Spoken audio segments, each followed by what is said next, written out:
সারাদিন গেম খেললে হবে নাকি?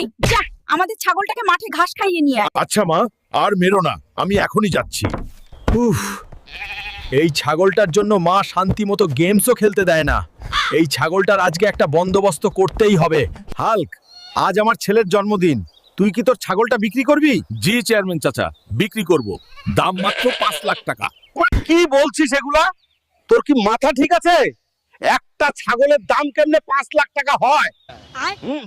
চাচা, কারণটা হলো এটা শিক্ষিত ছাগল, এটা স্কুলের আশেপাশে বড় হইছে। আপনার ছেলেকে যদি এইটা খাওয়ান তাহলে সেও শিক্ষিত হয়ে যাবে। তাহলে তো এই ছাগলটা আমাকে নিতেই হবে।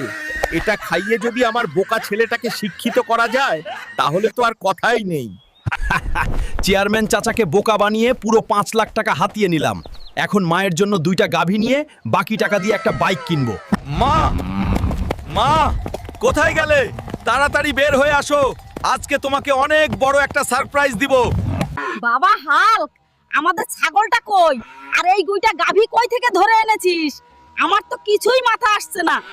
মা, আমি আমাদের ছাগলটা 5 লাখ টাকা দিয়ে বিক্রি করে ওইটা গাভী এনেছি, যাতে এগুলা বাছুর জন্ম দিয়ে তোমাকে আরো গরুর দুধ দেয়।